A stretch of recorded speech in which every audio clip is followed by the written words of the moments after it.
He demanded respect. He hungered for loyalty. He constructed an empire rooted in the concept of a patriarchal family, held together by his unyielding authority. We've all heard the declarations. What does the nanny do? He'd bark, reducing his children's independence to mere inconvenience. We've watched the tirades about respect and loyalty, thinly veiled threats insisting on total compliance. And who would forget the cold, clinical rejection of Isabel's agonized battle with scoliosis? Her desperate need for surgery waved aside, as if it was some kind of personal affront to his desire for the family to stay together. But ultimately, the very children he attempted to command, the ones whose compliance he required above all else, would demand of him one thing alone: to be shielded, not from bankruptcy, not from media attention, but from him. Before we get into this bombshell news, if you are a Sister Wives fan invested in the life of this family and you want to stay one step ahead of each and every twist and turn, press that like button now. And if you haven't already, don't forget to subscribe to the Reality Recap channel and press the notification bell. You don't want to miss one single exclusive update we bring you. This is a groundbreaking, unprecedented story, and it will redefine how you look at the Brown family for life. Believe me, you are going to want to be here for this. The unprecedented protection petition. Friends, family, fellow viewers, prepare yourself. What we're about to report is anything but a common family feud. It is not a tell-all book offer or another overtop rumor straight from the gossip machine. This is much more serious, legally relevant, and damaging to Kody Brown and the public perception of his polygamist empire. Insider news and exclusive speculation from deep in Flagstaff's legal community and close to production indicate a court case that has rocked the Brown family and beyond. Whispers substantiated by several anonymous sources because of the delicacy of the situation suggest that 4 of Kody's grown children, Gwendolyn, Peden, Hunter, and Isabel Brown, have all together petitioned for a plenary order of protection from their father. Let that sink in. This isn't finances or possessions. This is a call directly to the court for protection. Distance, a legal barrier from a parent. This is a declaration that these young adults, Kody's own flesh and blood, feel the need to be protected from him. A plenary order of protection is serious business. It's not handed out lightly and is typically reserved for domestic violence, stalking, or harassment cases. For adult children to seek such an order against their father speaks volumes about the alleged severity of the situation. According to our exclusive reports and theories, the grounds for this petition are as complex as they are damning. A long-term pattern of coercive control and emotional abuse. The lawyers of Gwendolyn, Peden, Hunter, and Isabel, working allegedly pro bono or at minimum rates, contend that the psychological abuse has become intolerable. Theirs is a chilling case. They say Kody used his proclaimed patriarchal privilege, his economic strength, as the primary breadwinner of the family, and the most insidious of all, the deliberate withholding of affection and communication, as instruments to punish nonconformity and exact absolute obedience. Let's analyze this. Coercive control isn't commonly mentioned in reality television debates, but is a genuine, subtle kind of abuse. It is not one punch or even an overt threat. It is constant behavior over years that is aimed at dismantling autonomy and self-esteem, and leaving the victims believing their lives depend on satisfying the abuser. Remember those early seasons. Kody's pronouncements regarding principle, regarding my wives, regarding my children having to take my lead. Early on, we could have brushed it off as standard patriarchal bluster, even a cultural standard among the polygams. But as the series progressed and the kids matured, the cracks appeared. That dominance evolved into something much more punitive. Based on our sources, the lawyers methodically built years of evidence, much of which was caught on national television. In this instance, even the Sister Wives show itself proved to be a valuable piece of evidence, a public record of Kody's alleged habits. Each confessional, each argumentative family gathering, each apparently passing comment was said to have been analyzed for its underlying meaning. The court proceedings were reportedly conducted with extreme discretion. Though some information has now surfaced, the children's legal team didn't rely on anecdotes alone. They brought in expert testimony. Exhibit A, the psychological expert. One of the most pivotal pieces of evidence, we're told, came from a court-appointed forensic psychologist. This impartial expert was charged with examining Kody Brown's on-camera conduct. how he interacted with his children and wives, and how he reacted to conflict. And the testimony, by all accounts, was chilling. The psychologist allegedly determined that Kody's on-camera presence, his words chosen, and his interaction styles exhibited several clinical indicators in line with a narcissistic and emotionally abusive parent. That is not a cop-out. It is an official diagnosis based on known psychological paradigms. Let's tease apart what that implies. The professional allegedly highlighted Kody's ubiquitous use of transactional language when it comes to love. Consider when he impliedly or explicitly connected his affection, his presence, or even his monetary support to a child's compliance or affirmation of his perspective. Consider his insistence that his kids fund his vision for the family, typically at the expense of their own desires or needs. Consider the early years spent with Janelle's sons, Logan and Hunter. Kody had nothing but praise for their accomplishments, their studies, and their compliance with his standards. He appeared to truly relish their presence when they performed well. But when Peden, Garrison, and then Gabriel started asserting their own independence, questioning his choices, or standing in support of their mothers, the dynamic changed. Reported affection and approval were replaced by coldness, criticism, and remoteness. This, the expert had probably argued, shows the transactional nature of love. Love is earned through obedience. It is a bad precedent. It teaches children that love is not unconditional, but is conditional. The expert also reportedly highlighted Kody's repeated pattern of public shaming. How many times have viewers seen him criticize his children on national television? Their choices, attitudes, or relationships.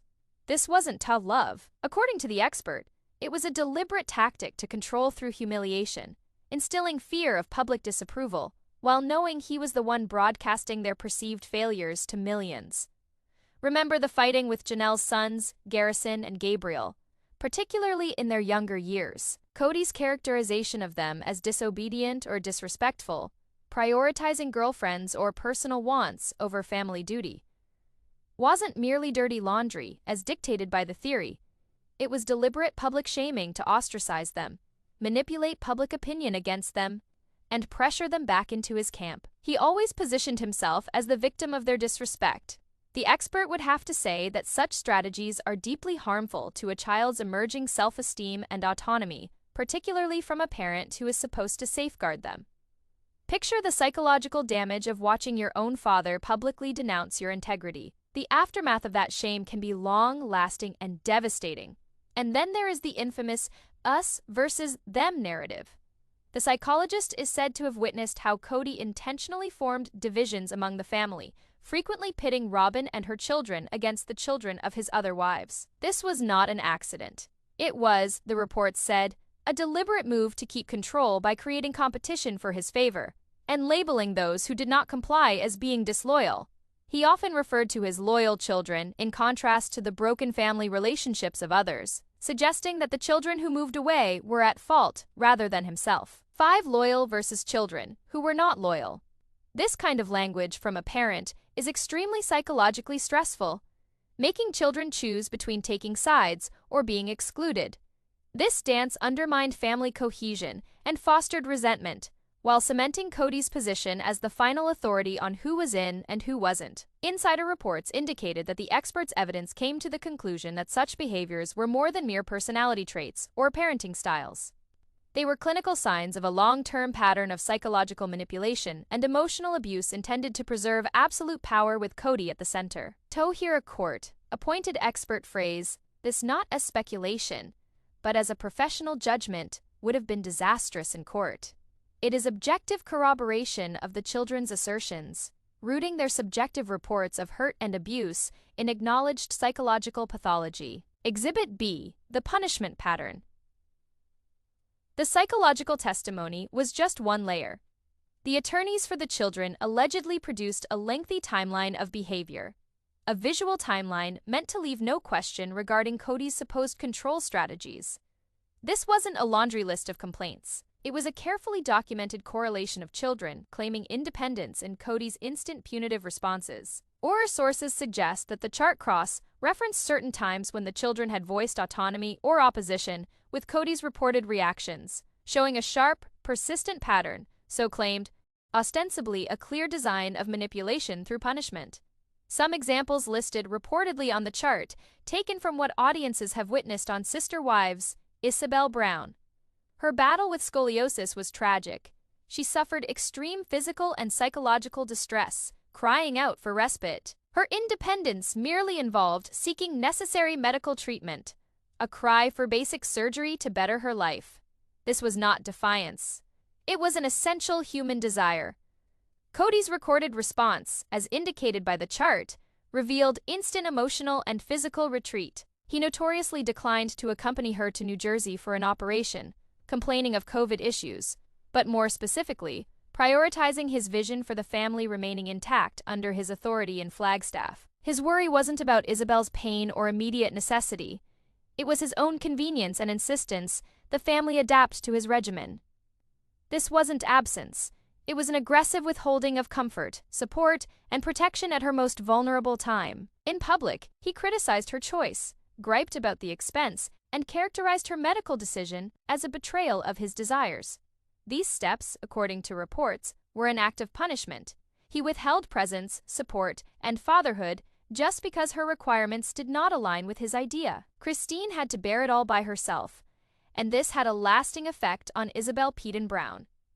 Peden was outspoken from the beginning, refusing to hesitate in sharing his feelings and opinions. His autonomy manifested in a variety of ways, enlisting in the National Guard against Kody's initial disapproval, publicly criticizing Robyn, and later leaving home to create his own life. His struggles with Robyn, a repeated arc in subsequent seasons, directly opposed Kody's preferred wife, and as a result, his power and the carefully crafted image of a cohesive family.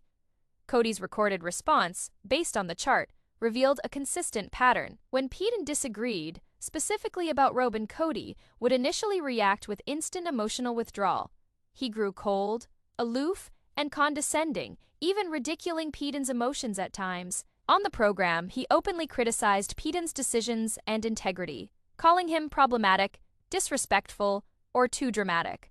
Possibly most hurtful, Kody is said to have withheld communication, indicating that Peden's misbehavior lessened fathering interaction. Peden has also spoken publicly about Kody's inconsistent communication and emotional unavailability, describing how after arguments Kody would sometimes not speak to him for many hours.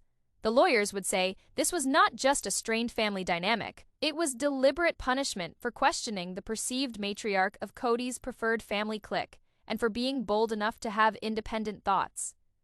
Kody Brown, as with several of her siblings, Gwen became a tough, independent-minded young woman with a sharp tongue and keen intellect. Her autonomy, particularly in a religiously traditional polygamous family, was asserted through her sexuality and her blunt views on family life. She tended to agree with her mother, Christine, and provided frank, sometimes critical insights in confessionals and on social media. Her process of self-discovery, including coming out bisexual and discovering her partner, was an exercise of deep independence and bravery.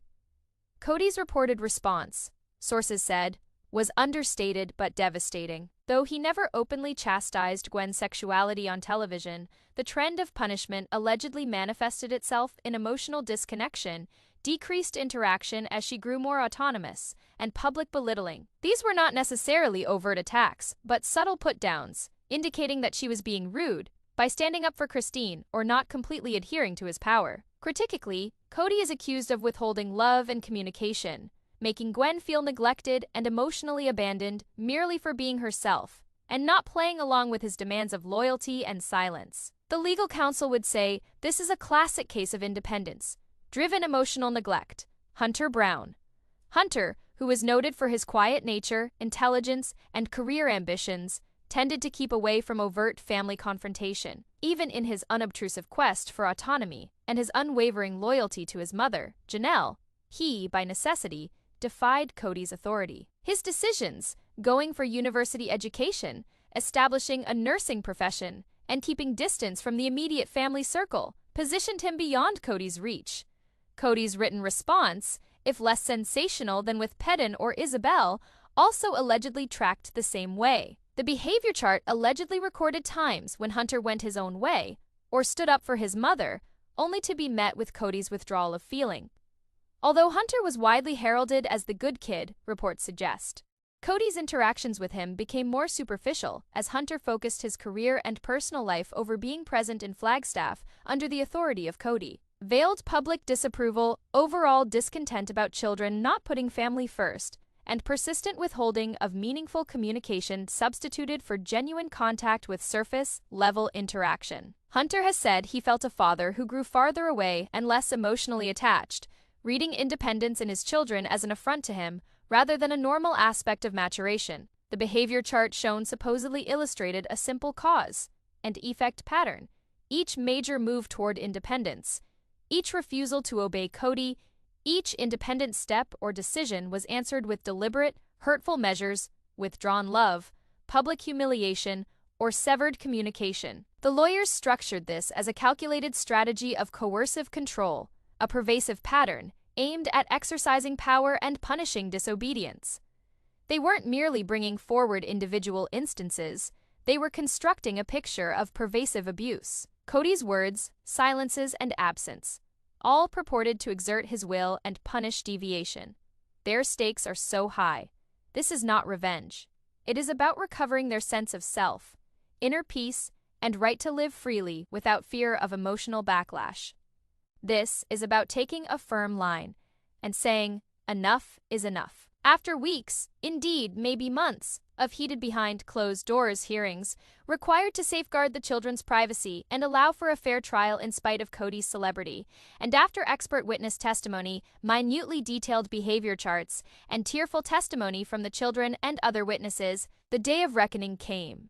The judge, said to be an expert in complicated family law with a no-nonsense demeanor and thorough comprehension of domestic dynamics, handed down a decision that, assuming the insider reports hold any semblance of truth, will forever alter public perception of Kody Brown and the legacy of sister wives.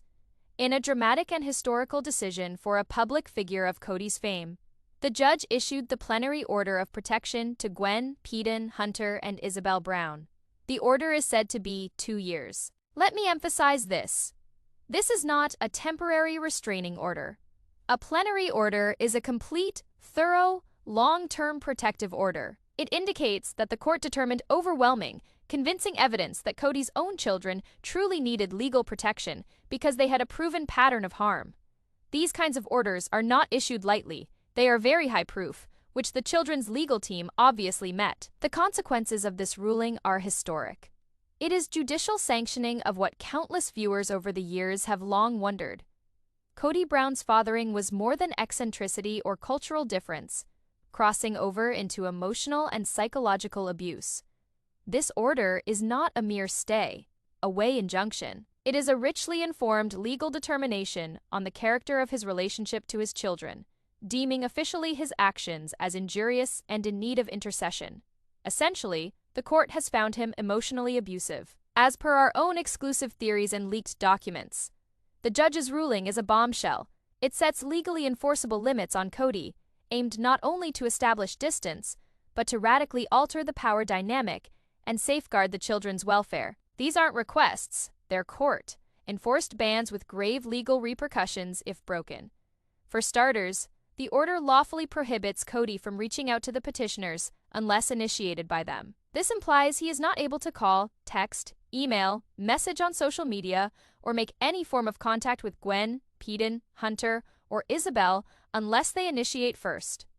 Now the responsibility for contact is completely with the children, putting them in charge of interaction and allowing them to be free from unwanted or manipulative contacts. For a father who allegedly employed interaction as reward or penalty, controlling relationship terms, this is a remarkable reversal of power, a realization that his previous communication frequently benefited his domination over the children's good. Second, and maybe even more significant for sister wives' future, the order allegedly prevents Kody from speaking publicly about the petitioners or their mothers on any medium, including the show itself. Let that digest. Kody is no longer permitted to use sister wives, social media, interviews, or any medium to speak about Gwen, Peden, Hunter, Isabel, or their mothers, Christine, Janelle, and Meri. This is a game changer. For years, Kody has employed the show as a confessional, a soapbox from which to vent complaints, and to spin stories, frequently at the expense of his children and ex-wives, who had little recourse to respond. This element is specifically included to prevent the public shaming and humiliation that the psychologist cited as a primary characteristic of emotional abuse. It takes away his power over the public narrative, affording the children and their mother's privacy, dignity, and safety they've never enjoyed before.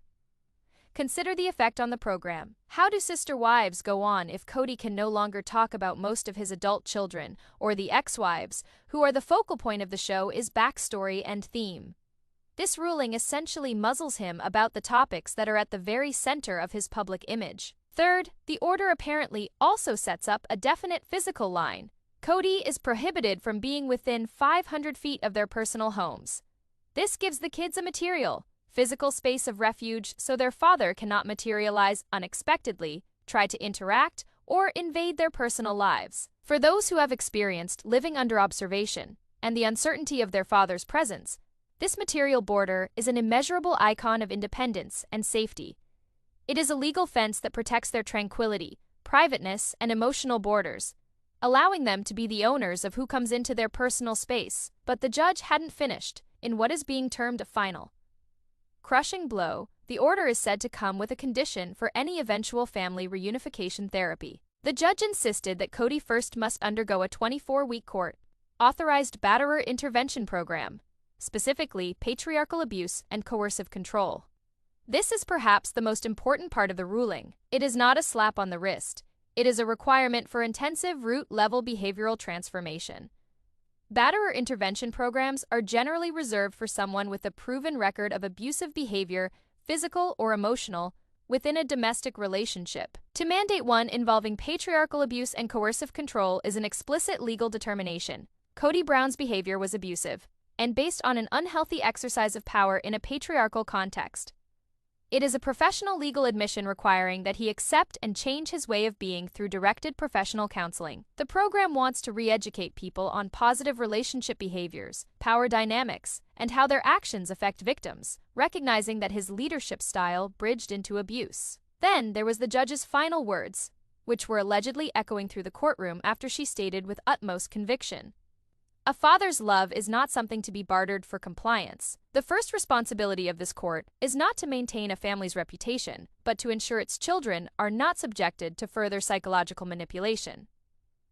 That one sentence gathers up the essence of the decision. It charges straight away Kody's purported transactional parenting style, his withholding of support and affection as a means of control, and demanding obedience in return for acceptance.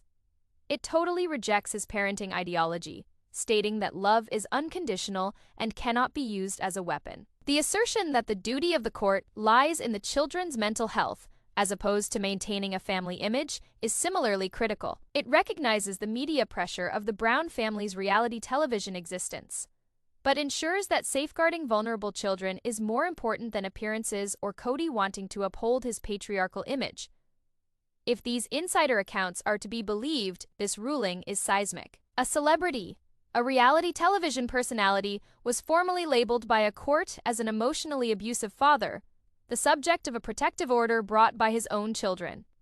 It deflates the carefully spun myth of the Brown family as a warm but unorthodox family and reveals a darker truth lurking beneath the surface for years. This isn't just a soap opera. This is a legal precedent. The initial fallout, the sources report, shook not only the Brown family, but the entire production of Sister Wives. Picture the pandemonium, the panic, the mad scramble for damage control. This was more than a personal slap. It was a business disaster. Our inside sources indicate Kody's initial response was one of utter shock, followed by furious rage. He said he felt blindsided, believing his kids would never do something like that, or a court would never come down so harshly against him. In his mind, it was the ultimate display of disrespect and lack of loyalty, a total betrayal of his patriarchal rule. His self-reality crumbled in a moment. Production sources tell us that Sister Wives set was turned into a pressure cooker. How do you document a reality show featuring a family when the family patriarch is legally prohibited from talking about most of his kids and 3 out of 4 wives? The center of the show, the dynamics, and the relationships, was disrupted suddenly. This directive doesn't only muzzle Kody, it rearranges the entire format of the series. This decision effectively muzzles the show on its very subject matter. TLC, the producers of Sister Wives, reportedly were confronted with an unprecedented dilemma. The lawyers would have been scrambling to assess the implications in earnest. The show's premise has revolved around Kody, his troubles with his wives, his dominance over his children, and the chaos he creates.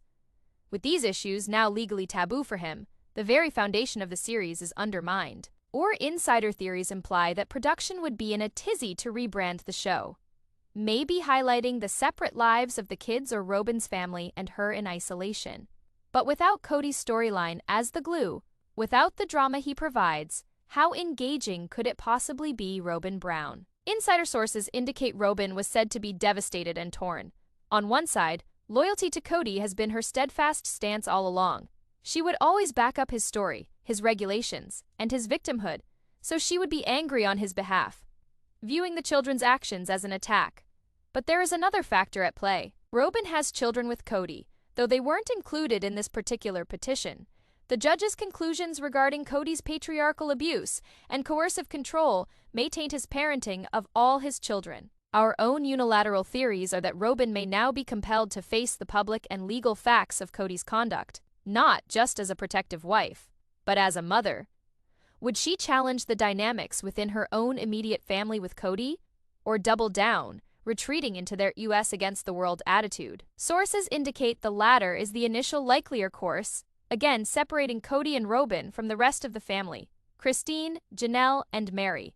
Their response, although they were not petitioners, is said to be deep, showing a complicated mix of feelings. Christine Brown, mother of Isabel and Gwen and longtime advocate for her children, is said to be feeling vindicated and extremely sad. She battled for Isabel's surgery when Kody wouldn't, and walked away from a marriage where she didn't feel loved or in control. This legal recognition of Kody's emotional abuse of their children does not just validate what she left behind, but everything.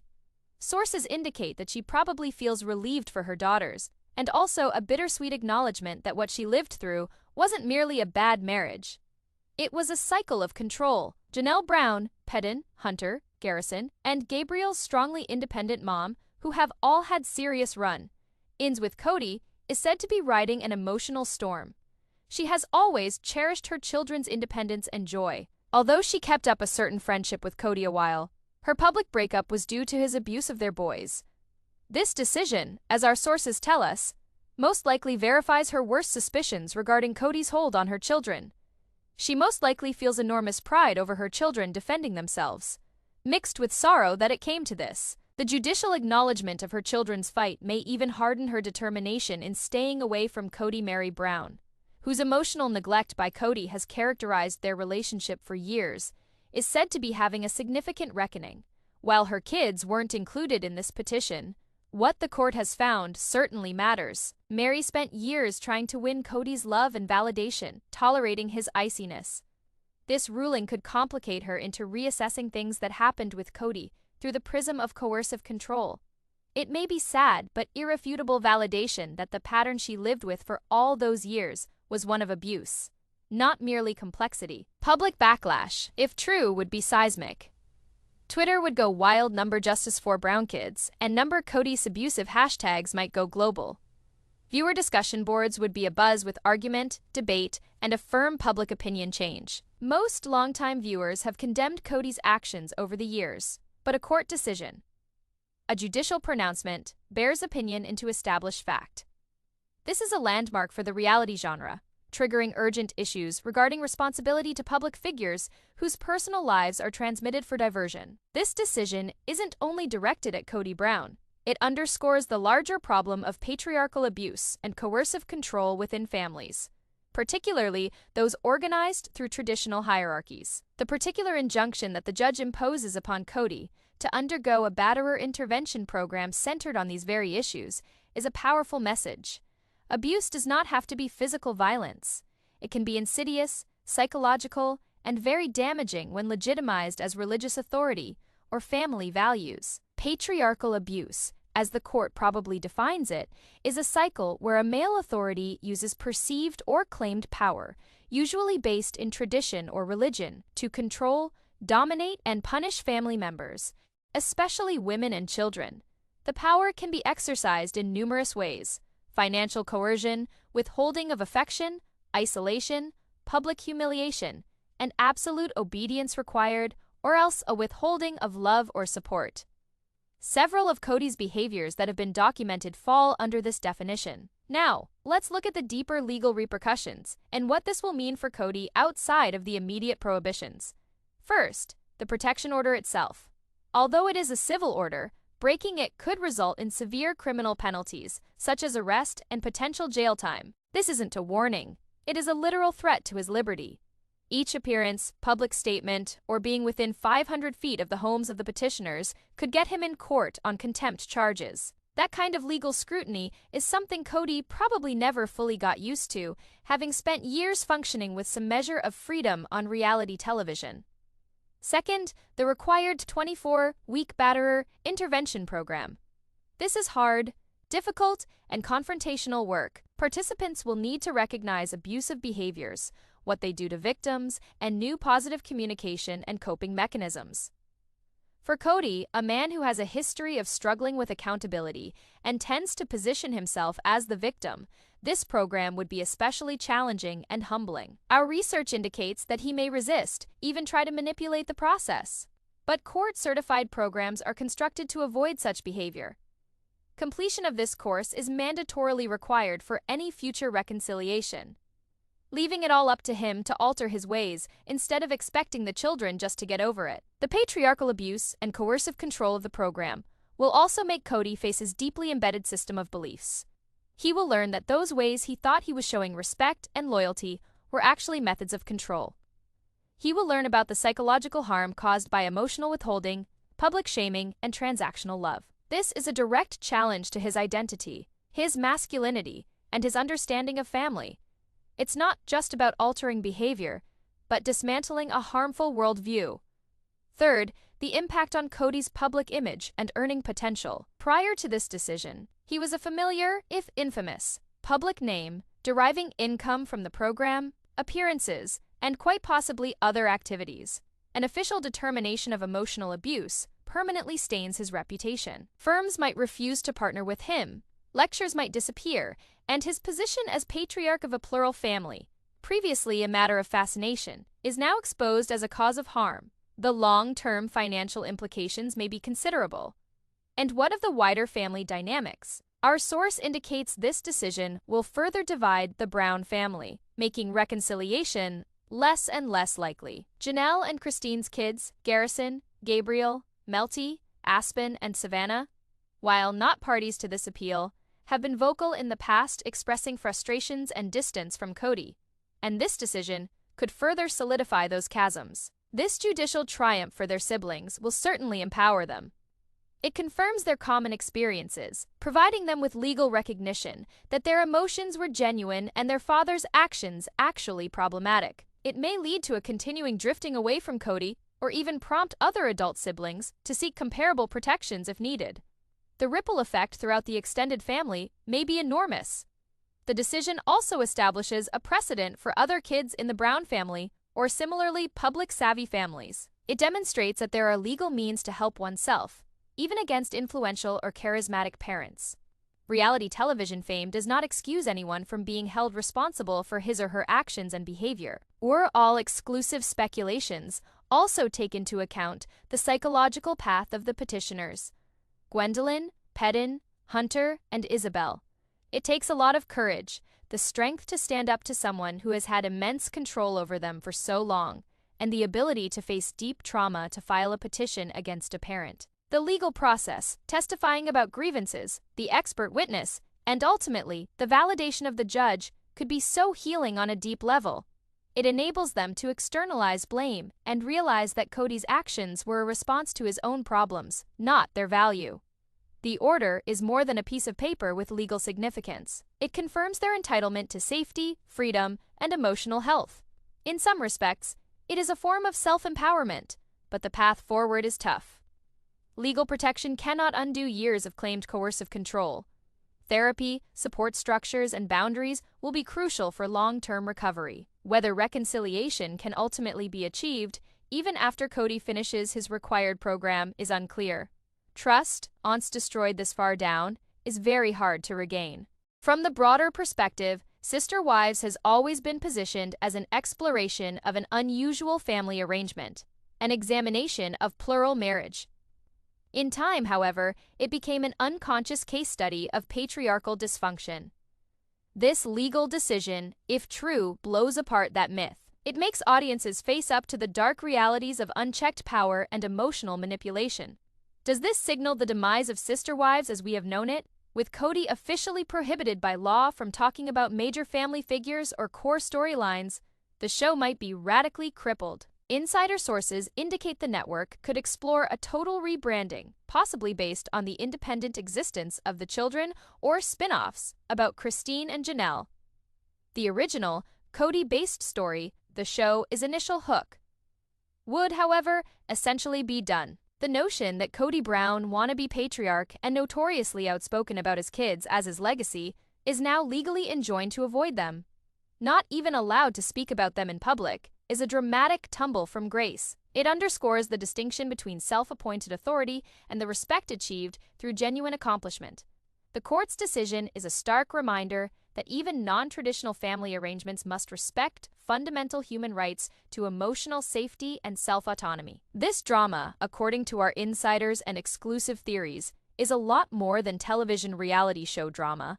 It is a cultural moment. It lays bare the insidiousness of emotional abuse, which usually takes place behind closed doors because it leaves no visible scabs. It honors the bravery of young adults who stood up for their mental and emotional well-being even against the father who should have been protecting them.